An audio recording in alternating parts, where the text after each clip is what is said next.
Ahí. Mira, ante todo, y para que quede el concepto, de todas hipoacusias súbitas, el 30% va a recuperar 100% de lo que perdió, el 30% va a recuperar el 50% más o menos de lo que perdió, y el 30% no va a recuperar absolutamente nada. Ese es el concepto que tenemos que tener. Ahora, ¿con eso no la tenemos que tratar? No, absolutamente no. ¿No la tenemos que estudiar? No, absolutamente no, porque a lo mejor la hipoacusia súbita es la puntita del iceberg que estamos viendo, como vos bien decías, de muchísimas enfermedades. Entonces vamos a empezar con nociones, pero básicas, básicas de audiometría. Vamos a empezar cómo funciona un oído normal. Esto hasta la membrana timpánica es conducto auditivo externo, de la membrana timpánica hasta el vestíbulo, hasta el estribo es oído medio, y del vestíbulo para adentro, cóclea, conductos semicirculares, nervio, es el oído interno. Eso para más o menos hay 3 oídos. Entra el sonido por el conducto auditivo externo, mueve la membrana timpánica, mueve el martillo, mueve el yunque, mueve el estribo, y dentro de la cóclea hay líquidos. Sabemos que los líquidos son incompresibles. Y acá en la cóclea hay 2 ventanas. Una que se llama ventana oval, donde está el estribo, y otra que se llama ventana redonda. Eso permite que haya un juego de membranas, porque, te vuelvo a repetir, los líquidos son incompresibles. Entonces, al moverse esos líquidos, ya se empiezan a moverse las células ciliadas, que son como si fueran algas que están en el fondo del mar. Y es precisamente la magia de estas células ciliadas que transforman una energía mecánica en energía eléctrica. Y esto va a despertar el potencial de acción para que salga el estímulo auditivo. Todo lo que pase de acá para adentro, del vestíbulo para adentro, nos va a dar una hipoacusia perceptiva sensorineural. Y todo lo que pase del estribo hacia afuera, estribo, yunque, martillo, membrana timpánica, conducto auditivo externo, nos va a dar una hipoacusia conductiva. Estas son como las 2 grandes divisiones. ¿Qué es la audiometría? La audiometría, en realidad, lo que hace es medir cual y cuantitativamente la audición. Cualitativamente, si es una pérdida auditiva del nervio de la audición, como dijimos recién, la hipoacusia perceptiva neurosensorial, o si es una hipoacusia conductiva. Ya ahí hace una diferencia tremenda. Eso por un lado. Se hace a través de un aparato y cuantitativamente me va a decir si es una pérdida leve, moderada, severa o profunda, que después ya vamos a hablar cuáles son las diferentes pérdidas. Cada oído se estudia por separado. El oído derecho siempre va a ir en rojo, el oído izquierdo siempre va a ir en azul. Este es el nervio, digamos, la reserva del nervio, la copia, cómo está funcionando la audición, el nervio de la audición del oído derecho, que es un signo menor, en rojo, y este es un signo mayor, eso para que recuerden, digamos, cómo son los esquemas. Esta es la parte de conducción del derecho y esta es la parte de conducción del izquierdo. El aparato, el audiómetro, digamos, tira tonos puros, tonos bien graves, como es el 125, el 250, hasta el tono 8000, que es un tono bien agudo. Y este es el porcentaje, más o menos, el grado de la normalidad, en 0. ¿Qué es lo que mide? En la mínima cantidad de decibeles con el cual el paciente va a percibir una frecuencia. Por ejemplo, acá se está midiendo la vía ósea, el nervio de la audición, ¿de qué oído? Del oído derecho y del oído izquierdo, está en 0. Es decir, a mí me puede faltar, prácticamente, por aquí está, acá, a mí me puede faltar, acá yo lo que estoy midiendo es el oído interno.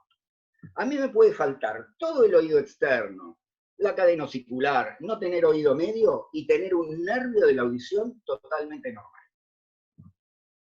¿Acá qué estoy midiendo? Estoy midiendo la parte de conducción, porque este era el signo de conducción del lado derecho, este era el signo de conducción del lado izquierdo. Acá que estoy midiendo el tono 125, acá estoy midiendo el tono 250. Acá que estoy midiendo, acá estoy midiendo todo. Estoy midiendo la parte de conducción y la parte de la cóclea, del nervio propiamente dicho. Fíjense, la parte de conducción del oído derecho, la parte del nervio del oído derecho, la parte de conducción del oído izquierdo, la parte del nervio del oído izquierdo. Lógicamente, es una perogrullada de decirlo, pero para que yo tenga conducción aérea, lógicamente tengo que tener cóclea, tengo que tener nervio, porque si no tengo esto, tampoco tengo esto. Fíjate, acá yo ¿qué tengo? Tengo un oído derecho normal, porque está más o menos dentro del cero, conducción aérea y conducción ósea, en todas las frecuencias, en el 125, 250, 500, hasta el 8000, es un oído derecho normal, pero en el oído izquierdo tengo un nervio normal, porque está acá arriba, está bien, la cóclea y el nervio está bien, pero tengo que aumentar hasta 40 decibeles de intensidad en el aparato para que el paciente perciba estas diferentes frecuencias. Entonces, ¿esto qué es? Esto es una hipoacusia conductiva. El problema está acá, independientemente si es una perforación timpánica, un colesteatoma, desconexión de la cadena de huesecillo, una autoesclerosis, etcétera, etcétera. El problema lo voy a tener acá. Ahora, en esta audiometría, que yo veo que el oído izquierdo está perfecto acá, porque está todo acá arriba, pero el derecho vemos que está caído. ¿Es una parte de conducción? No, no es un problema conductivo, es un problema de percepción, porque vemos que acá la vía ósea, el nervio de la audición y la vía aérea están todos caídos. Este es un caso del otro lado, el oído derecho está bien, y es el oído izquierdo el que está totalmente perdido. Estos son signos de no percepción. El problema también está acá. Entonces, esto es lo que ustedes habitualmente van a ver. Lo que pasa es que aparte, ustedes se pueden encontrar con esto, pero que aparte el paciente tenía cascoteado el oído derecho por otra cosa. ¿Entendés? No siempre lo van a encontrar acá. Pero en una hipoacusia súbita típica te van a encontrar con esto o con esto. Y ya van a saber si es el derecho o el izquierdo. En cuanto a al grado de pérdida auditiva, hasta 30 decibeles se dice que es una hipoacusia leve, entre 30 y 60 es una hipoacusia moderada, entre 60 y 90 es una hipoacusia severa, y entre 90 por encima de la beta es una hipoacusia profunda.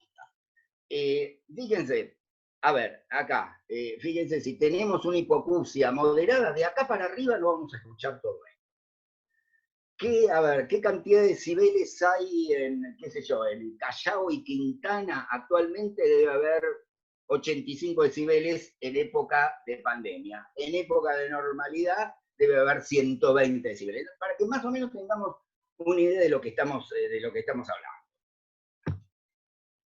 Entonces, ahora vamos ya directamente un poco a la definición de hipoacusia súbita. Es una hipoacusia sensorineural, es decir, no tiene que ser conductiva, es una hipoacusia sensorineural de inicio súbito, alrededor de los primeros 3 días. Puede pasar en minutos, puede pasar en minutos. Me ha pasado que el paciente que estaba hablando por teléfono dice, mira, estaba hablando por teléfono, estaba discutiendo y dejé de escucharme, lo tuve que pasar al otro lado. Puede ser en horas, pero tiene que ser dentro de las 72 horas, porque si no, que el paciente te dice, che, no, pero esto me pasó en 15 días. Bueno, es una hipoacusia rápidamente progresiva, no es una hipoacusia súbita. Para decir que es una hipoacusia súbita, también es una hipoacusia sensorineural, tiene que haber por lo menos 30 decibeles de diferencia entre un oído y otro. Fíjate que acá está todo abajo, todo caído acá, y este lo tenemos acá arriba. Tiene que haber por lo menos 30 decibeles de diferencia entre un oído y otro en 3 frecuencias consecutivas, entre el 250, 500 y 1000, entre el 1000, 2000, 4000 y 8000. Y no tiene que tener antecedentes otológicos. Más o menos hay entre 5 a 20 casos por 100.000 por año. Nosotros en el Hospital de Clínicas vemos mucho, es un centro de derivación, es un centro de guardia que tiene guardia las 24 horas, los 365 días del año, y prácticamente todo el año hay casos de hipoacusias súbitas. Hay como 2 picos, sería uno entre los 25 y 40, por todas las causas que podemos hablar, virus, traumáticas, autoinmunes, y después por encima de 55 60 la causa vascular. En el 98, 99% de los casos la hipoacusia súbita va a ser unilateral. Nos podemos encontrar con hipoacusia súbita bilaterales en menos de un 2% de los casos. Entonces, idiopática, que no encontramos causa en el 80%. A ver, en esos casos que no encontramos causa es que tampoco mandamos a todos los pacientes a hacer serología para virus porque el costo-beneficio es carísimo, pero el 80% de los casos no hay ninguna causa. El 20% de los casos es una causa conocida. Puede ser viral. ¿Por qué? Porque si el paciente me dice, mira, yo empecé con un resfrío hace 7 días y ayer se me tapó totalmente en el oído y lógicamente esa causa hay mucha posibilidad de que sea viral. Causa vascular, ya tiene que ser un paciente de edad, como vamos a ver, o con antecedentes. La causa inmunológica lo vamos a sacar por el interrogatorio. La causa tumoral lo vamos a sacar por el diagnóstico por imágenes. Y la causa traumática, lógicamente, por los antecedentes y el interrogatorio del paciente. Pero esas serían las causas conocidas y que está totalmente comprobado que nos pueden dar hipoacusia súbita. A ver, ¿hay un poco mayor de incidencia en invierno por la parte viral? Sí. Pero también yo lo que he visto, por ejemplo, en épocas de locura, como fue la crisis del 2002, y actualmente, se ven muchísimo más consultas por hipoacusia súbitas cuando el estrés está por todos lados, que es una de las causas también de etiología vascular que nos va a provocar una hipoacusia súbita. Con respecto a la parte viral, entre los 5 y 50 años, y no puse antes de los 5, porque la verdad, si vos no tenés un examen, que puede ser una autoemisión acústica al nacimiento, un potencial evocado, vos no sabés si ese chico perdió la audición por un virus a los 3 años o ya venía de fábrica sin ese oído. Pero entre los 5 y 50 años, 25% se desarrolla dentro de un cuadro congestivo de vías aéreas superiores, viral o digestivo, pero en el 75% de los casos vos le preguntás al paciente y el paciente no tiene ningún antecedente, por lo menos de cuadro viral. Ahora, todos estos virus, parotiditis, sarampión, influenza, adenovirus tipo 1 y 3, son causantes de la meningitis vírica y eso está comprobado. La rubéola también, el citomégalo, el herpes, y también hay trabajos que hablan del virus del HIV que también puede provocar hipoacusia súbita. Es decir, que el virus no hay ninguna duda que nos puede provocar una pérdida de la audición. La causa vascular se va a dar en pacientes entre 55 años, 50, 55 para arriba, pero lógicamente nos podemos encontrar con un paciente de 40, hiperlipidémico, obeso, diabético, y que también puede tener una causa vascular. La arteria auditiva interna entra por el conducto auditivo interno y se separa, se va a ir para la parte del vestíbulo, que va a irrigar al vestíbulo y conductos semicirculares, y la coclear, que va a ir para la cóclea. Es una arteria terminal, generalmente la espira basal de la cóclea, donde esas células ciliadas que hablé hace un momento, son las que perciben los tonos agudos, son las que tienen, entre comillas, peor irrigación y son las que más fácil se pueden llegar a afectar. Por eso siempre, en la inmensa mayoría de los casos, no en todos, la caída la vamos a tener en los agudos. Bueno, entonces mayor riesgo en pacientes con hipertensión, diabetes, hiperlipidemia, tabaco, alcohol. Y estrés, lo que decía recién. En épocas donde hay locura social, siempre vamos a ver mucho más seguido la consulta por hipoacusia. La inmunológica, todas enfermedades inmunológicas pueden provocar pérdida auditiva y pueden provocarnos bilateral o hipoacusia súbita unilateral. Creo que yo, menos el Crohn, Pictoba, poliarteritis nodosa, lupus, Crohn, policondritis residuantes, Wegener, artritis reumatoidea, BZ, arteritis temporal, Siegner, escleroderma, dermatomyositis, polimyositis, todas nos pueden dar hipoacusia perceptiva. A ver, hay estudios anatomopatológicos post-mortem que muestran qué es lo que pasa en el órgano del corti. La respuesta al tratamiento corticoide también, lógicamente, nos hace pensar en una hipoacusia autoinmune, antecedente de enfermedad autoinmune. La recurrencia, el paciente dejó de tomar la medicación y la hipoacusia vuelve. Bueno, los anticuerpos anticocleares, la proteína de 68 kilodalton, la batería de test inmunológicos que después ya vamos a hablar. Y después lo que es muy importante, la parte tumoral. Prácticamente, no es exactamente un 10, un poco menos, pero el 10% de las hipoacusias súbitas, así le hayan hecho tratamiento o no, y hayan recuperado, tienen algo en el ángulo pontocerebeloso puede ser un neurinoma, en el 98% de los casos puede ser un meningioma. Es decir, todo paciente que haga una hipoacusia súbita, recupere o no con el tratamiento, le tenemos que pedir una resonancia magnética. La tomografía computada no nos sirve absolutamente para nada para ver patología del ángulo pontocerebeloso. Ya tiene que ser un tumor enorme y que abarque el conducto auditivo interno para ver que ensanchó el conducto, que después le tenemos que terminar pidiendo una resonancia. Así que costo-beneficio, pedirle directamente la resonancia. Ahora, ¿se la pido en el momento que le estoy haciendo el tratamiento? No, porque le estoy sumando un factor de estrés más. Che, pará, se me bajó la audición, ¿por qué me está pidiendo la resonancia magnética? ¿No tendré un tumor? Sí, puede ser, pero no se lo digan en esa forma. Tampoco le digan, hiciste un infarto del oído, porque es lo peor que le pueden decir al paciente, porque si lo tuve en el oído, también lo puedo tener en el corazón. Entonces, en ese momento, muchos de estos pacientes vienen muy ansiosos porque perdieron la visión. Lo que hay que hacer es primero calmarlos, pedirle todo el tratamiento y después decirle, porque si le pido la resonancia ahora o se la pido en 5 días o en 10 días es exactamente lo mismo. Pero ir hablándole que después vamos a hacer un estudio de imágenes. La parte traumática, es decir, la ruptura de la fístula. Fíjense, acá tenemos escala vestibular, escala timpánica, escala media. Fíjense la concentración de potasio que hay en escala media. El potasio es veneno en la escala vestibular y en la escala timpánica. Cuando hay una ruptura por un traumatismo, kickboxing, boxeo, una piña en una moto, estornudó con la boca cerrada, hizo submarinismo y no fue descomprimiendo bien, si bien yo tengo pacientes que descomprimieron bien y de igual manera tuvieron una ruptura de la membrana y tuvieron una pérdida auditiva. Es decir, la ruptura puede ser acá, la ruptura también puede ser a nivel de la membrana de la ventana redonda. ¿Se acuerdan cuando les hablé para los reumatólogos? Cuando les hablé que la cóclea tiene dos ventanas. Una es la ventana oval, que y otra es la ventana redonda, para que pueda haber un juego de ventanas.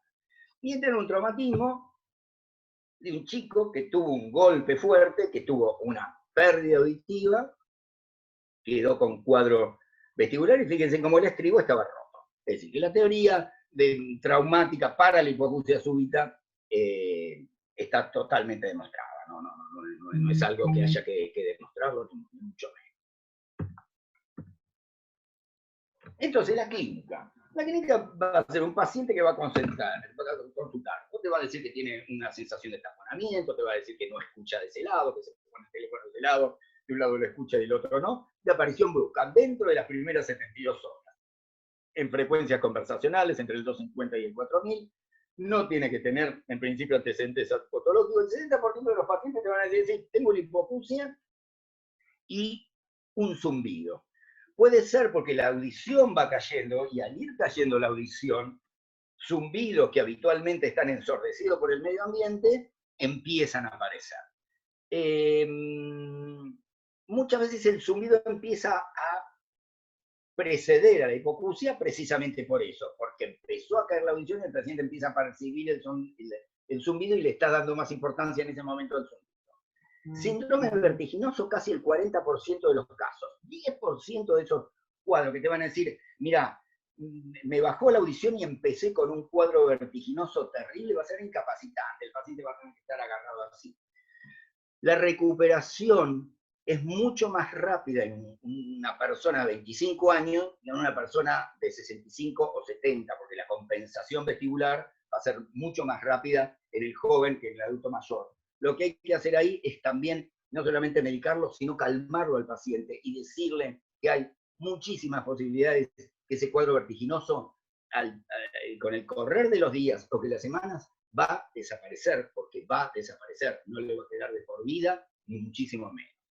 Algunos los pueden referir como plenitud de oído, porque muchos hidrops o Menier pueden empezar como hipoacusia súbita, entonces te va a dar esa sensación de plenitud de oído.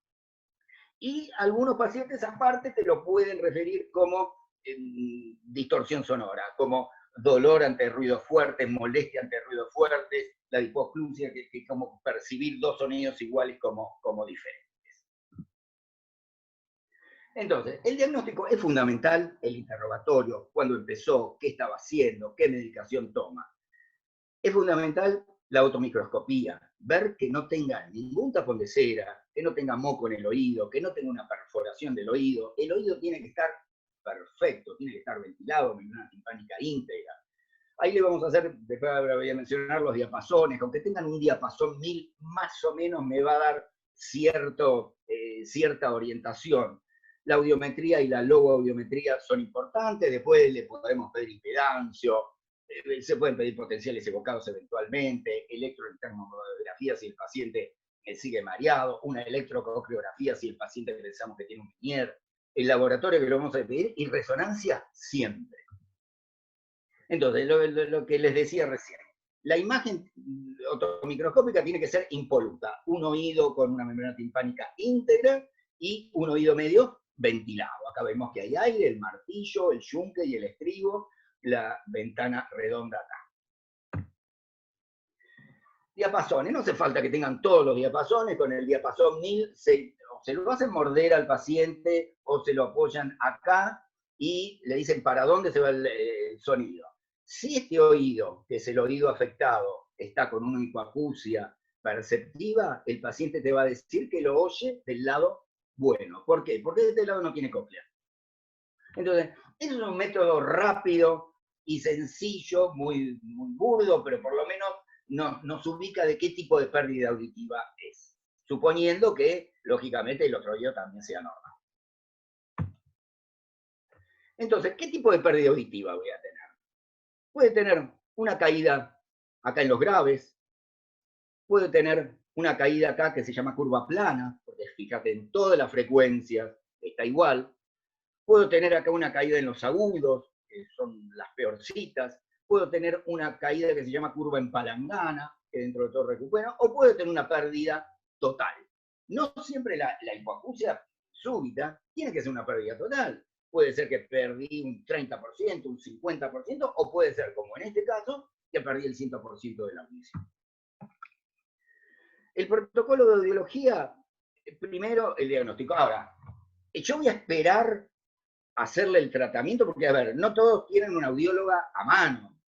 Che, mirá, andá y a hacer una audiometría. A veces caen un fin de semana y no podemos conseguir una audióloga, pero digamos, en la medida que se pueda, el diagnóstico con la audiometría, segundo control a las 48, tercer control al séptimo día, cuarto control al mes.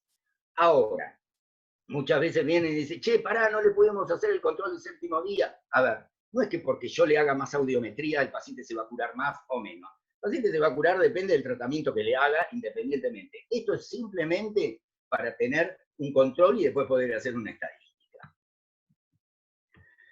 Fíjense, esto lo puse a propósito para que, a ver, no todo es blanco ni es negro, hay muchas zonas de grises. La hipoacusia neurosensorial, la de la cóclea, del nervio de la audición, puede ser súbita, puede ser rápidamente progresiva, puede ser fluctuante. La súbita puedo pensar que puede ser un virus, que puede ser un traumatismo que lo voy a sacar por el interrogatorio, puede ser autoinmune, sí. La rápidamente progresiva me tiro más para autoinmune. La fluctuante me tiro más para un hidros, para un Meniere, que no es exactamente lo mismo, pero vamos a llamarlo así para que lo entiendan. Ahora, a su vez la súbita puede ser un hidro, y a su vez la súbita puede ser un autoinmune. La fluctuante puede ser un hidro, por el hidro del Meniere me puede empezar al principio con una caída en los tonos graves, y en realidad no es una hipoacusia súbita, es un hidro. Y la fluctuante también puede ser un autoinmune, porque el paciente, no sé, le bajó la audición, fue a una guardia y le dieron un corticoide, entonces ahí mejoró y subió, y entonces es fluctuante. Y a su vez el hidro puede ser autoinmune, y el autoinmune también puede dar un hidro.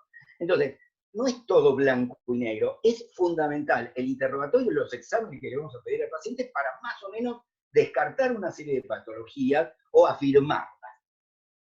Esto es lo que yo habitualmente le pido al paciente cuando viene, aparte del tratamiento que le vamos a dar, que le pedimos laboratorio, un hemograma completo, una glucemia, la función renal, coagulograma, es decir, problemas hemorragíparos, problemas de hipercoagulabilidad, ¿pueden haber hipoacusia súbita? Sí, absoluta y definitivamente sí. El lipidograma, ni que hablar, si es un paciente que tiene 350 de colesterol y 520 de triglicéridos, hay muchas posibilidades que haga una hipoacusia súbita.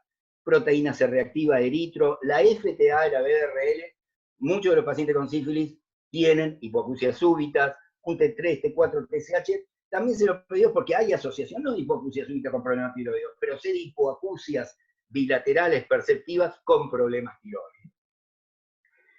Y le pide un perfil reumatológico básico, por una cuestión de costo-beneficio.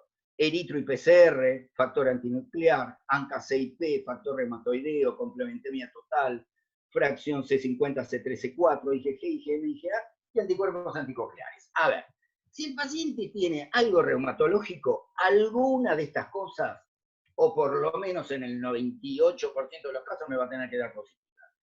Si alguna de estas cosas me da positivas, el paciente termina yendo al reumatólogo.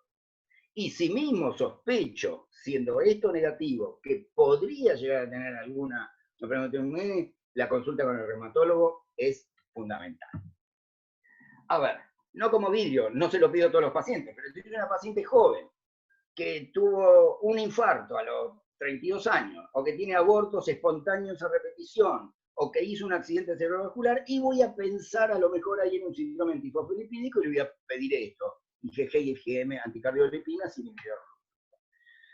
Si sospechamos también autoinmune, se le puede pedir la proteína 68 kilodalton, no en todos los lados lo hacen, es cara y no es 100% efectiva. Yo creo que acá más que todo la clínica es más importante. Bueno, de vuelta a repetir todas las enfermedades autoinmunes. Otra cosa importante que le pido cuando sí sospecho una enfermedad autoinmune, tomografía computada del macizo craneofacial y tórax. Muchos de estos pacientes no presentan nada y presentan oído medio ocupado, o una monosinusitis, o imágenes nodulares en tórax, y así han llegado a muchos diagnósticos o acercarnos al diagnóstico de Wegener. Así que no olvidarse también de las imágenes, estas sí de tomografía no de resonancia, de tórax y de macizo craneofacial. ¿Qué nos podemos encontrar en las resonancias? Como les dije, un neurinoma, un pequeño neurinoma, o muchas veces que estas causas son virales, son virus neurotropos, van a afectar el virus, van a afectar el nervio, van a inflamar el nervio, y el nervio va a captar gadolinio. Y va a aparecer en la imagen de la resonancia como si fuera algo. A ver, ¿ese paciente hay que operarlo? No, absolutamente y definitivamente no. Hay que decirle, vamos a esperar que pase esto, y en 6 meses vamos a ver de vuelta la imagen. Si la imagen esta continúa, bueno, es que evidentemente algo hay, un pequeño problema. Y si la imagen desapareció, era porque simplemente se tiñó porque ese nervio estaba inflamado. Así que ojo con eso. Fíjense, es una laberintitis coclear, es un T1, los líquidos no se tendrían que ver, y en la espira basal de la cóclea estamos viendo líquido.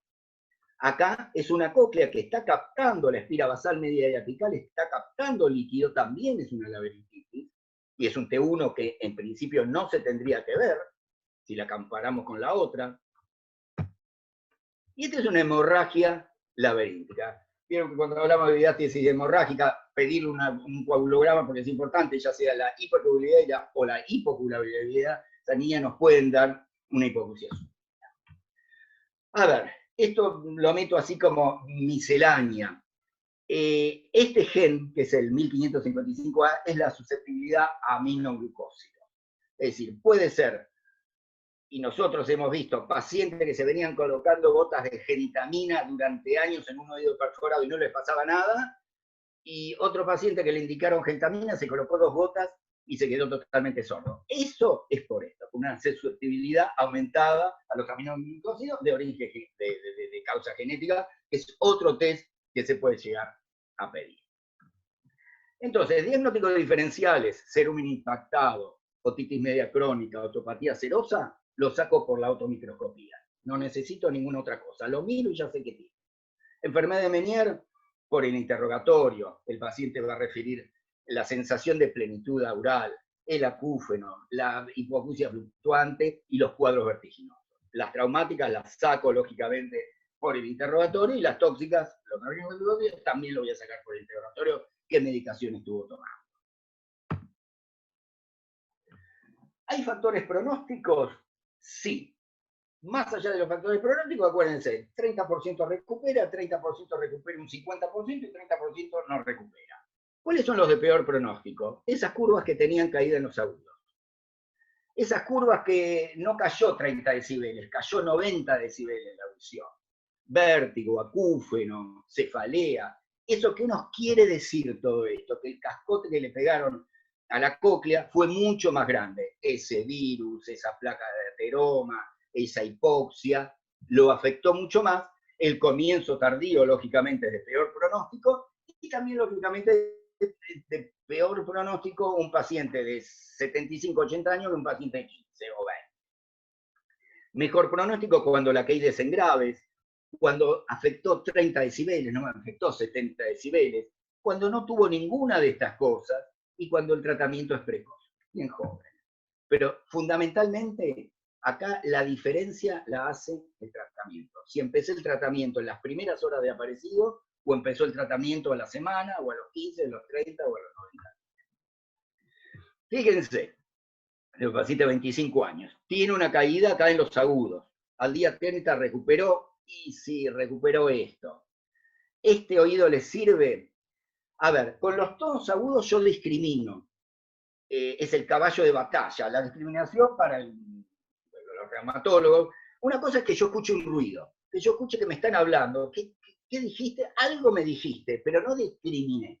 Si yo no tengo estos tonos agudos, no voy a entender lo que me están diciendo. Voy a escuchar que me hablan, que me dijiste, cómo, pero no lo voy a entender. Entonces, acá recuperó, sí, recuperó. A los fines prácticos le quedó un oído socialmente útil, y la verdad que no.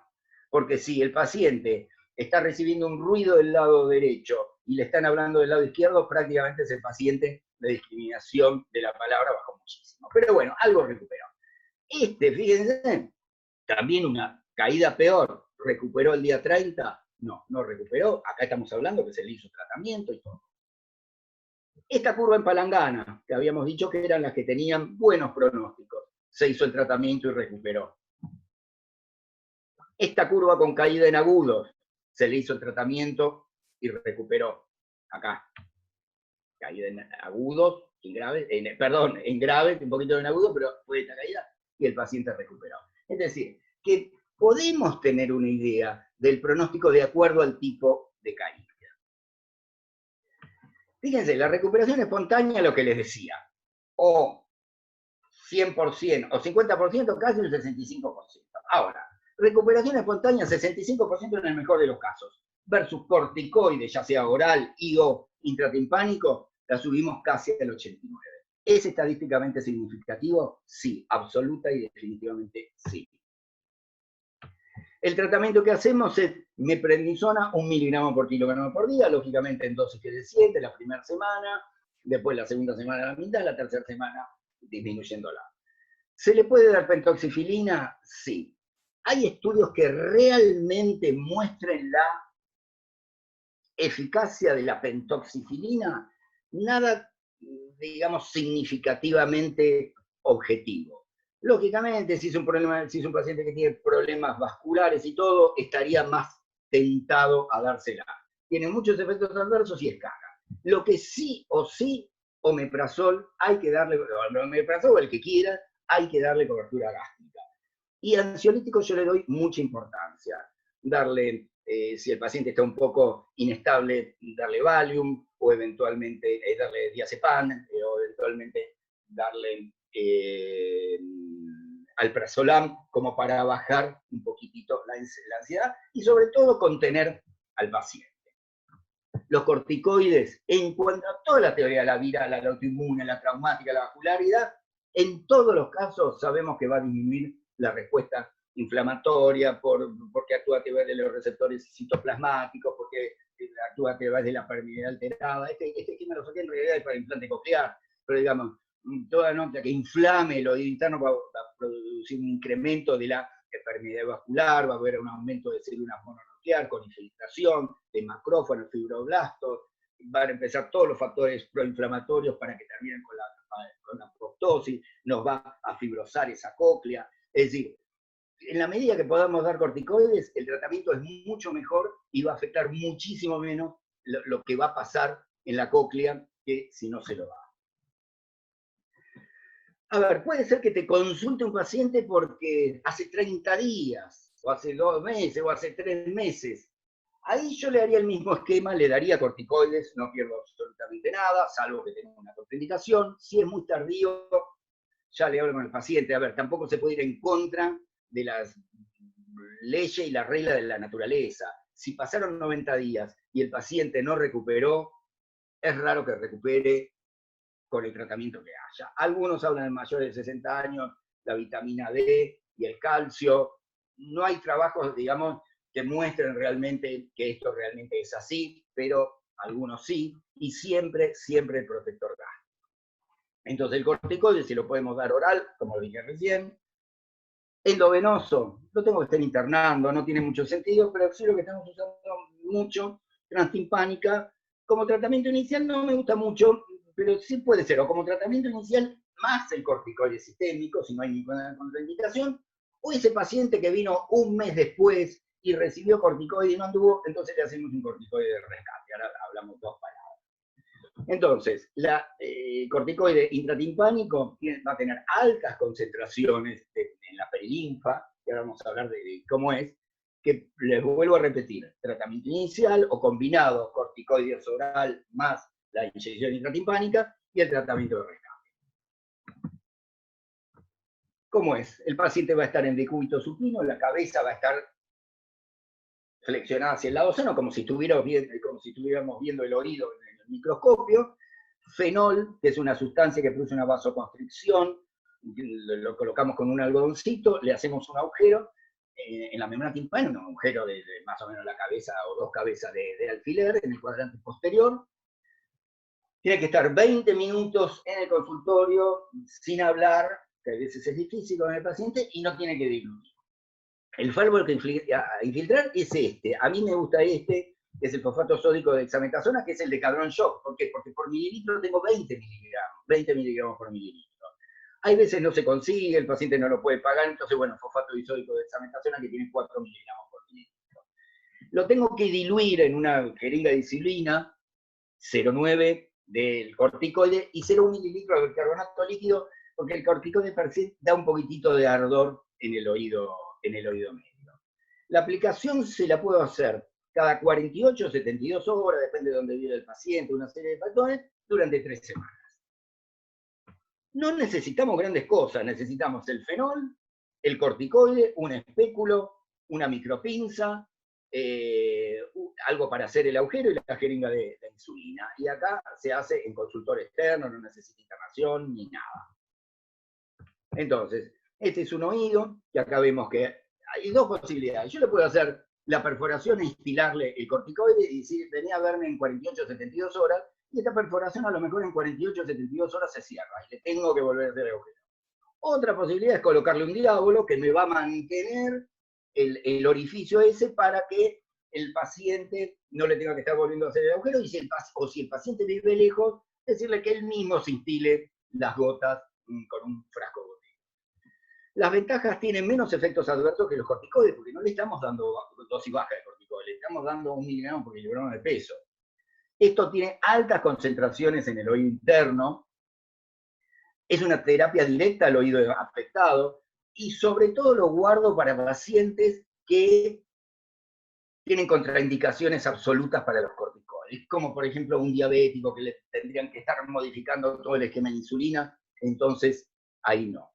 ¿Es un procedimiento invasivo? Sí.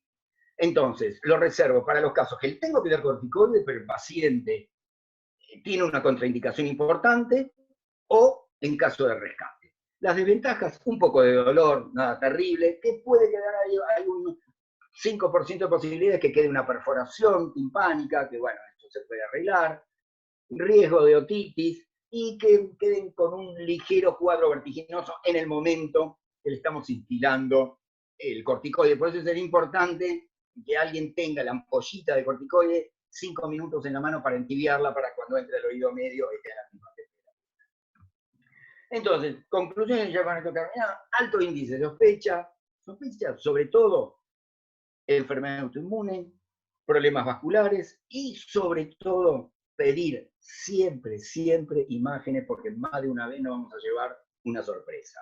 El interrogatorio, la automicroscopía, el diapasón, la audiometría, y sobre todas las cosas la instalación precoz del tratamiento. Es la única diferencia que yo puedo llegar a tener. El complemento, lógicamente, como decía recién, toda la batería analítica que les pasé y las imágenes, y el tratamiento sobre todo estaba basado en corticoides sistémicos, ya sea y o intratimpánico. Ahora, usted me puede decir, che, yo estuve leyendo que en cámara hiperbárica, perfecto, no hay ningún trabajo que muestre que la cámara hiperbárica me mejora en cuanto a mejor que el tratamiento del corticoide. Si usted me dice, che, vos tenés, si tuviese una hipoacusia, ¿te vas a cámara hiperbárica? No, absoluta y definitivamente no. También hay trabajos de hemodilución, de plasmaféresis. Ninguno demostró ser totalmente efectivo. Es decir, lo único efectivo es el corticoide. Y bueno, eventualmente, llegado el caso que el paciente no recupere, hay mecanismos como, por ejemplo, desde el implante coclear hasta prótesis de conducción ósea para hacer que ese paciente vuelva a recuperar su audición. Así que bueno, muchas gracias. Si tienen alguna pregunta. Bueno, Doc, la verdad buenísima la clase, me parece que abordó tanto la parte de la urgencia como la parte reumatológica y sobre todo la audiometría, que lo hizo muy simple, me parece que nos viene bárbaro. Y yo particularmente, a partir de una paciente que compartimos, yo no sabía de la audiometría tonal, y creo que muchos no lo teníamos en cuenta, y lo que le quería preguntar es si es necesario aclararlo, o ustedes a partir de la audiometría convencional, si con sospecha de algún compromiso, ¿ustedes específicamente hacen la audiometría tonal o lo programan eso? ¿Cómo No, sería? ustedes ponen audiometría tonal y luego audiometría, porque es decir, tampoco quise adentrar mucho. Es decir, audiometría tonal es tono puro.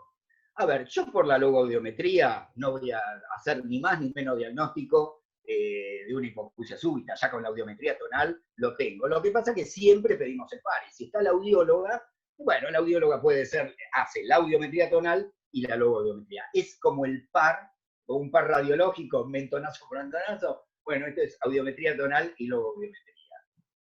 Perfecto. No sé si alguien tiene alguna pregunta o algún comentario.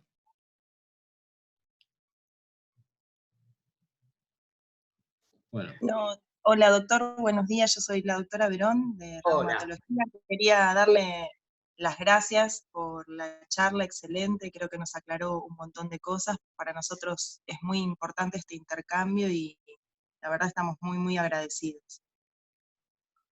Mira, a ver, y un consejo, puede ser que esto le vaya a dar, si le pasa en el hospital no hay ningún problema, porque te llaman otorrino, che, le pueden hacer una audiometría, miren el hoyo. A ver, le puede pasar en un lugar que no haya ningún otorrino, o que esté solo, que sea un fin de semana. Si el paciente no tiene, sacando esta época de COVID, que la idea nuestra por ahora es no dar corticoides en la dosis que estamos dando por la pandemia. Pero sacando esto va a llegar un momento que va a terminar y vamos a volver a la normalidad. Si viene un paciente con un oído tapado, con un poco de inestabilidad, es decir, si no tiene contraindicación del corticoide, désenlo al corticoide, no pasa absolutamente nada, hasta poder ganar tiempo, 24, 48 horas, hasta que pueda consultar, hacer una audiometría, corroborar si es una hipoacusia súbita o no. Si no es una hipoacusia súbita, no les va a pasar nada. Y si es una hipoacusia súbita, por lo menos esa inyección de dexametasona, no les digo las dosis de 60 miligramos de metilprednisona, pero si una inyección de dexametasona, acetato y fosfato, 2 mililitros, no les va a hacer nada, y a lo mejor esa inyección hace que esa audición no caiga, o no caiga tanto si no se lo hubiéramos dado. Bueno, perfecto, Doc. Excelente, muchas gracias. No, por favor, gracias a ustedes. Bueno, nuevamente le agradezco, Doc, por la buena disposición y quería agradecerle a Laura y a Meli el haber coordinado esto. Así que si no hay ninguna otra pregunta o comentario, ya vamos cerrando. Dale, y me voy a hacer ahora un montón de cosas que tenía que hacer. Listo, Doc, muchísimas gracias. Chao, che, cuídense, hasta luego.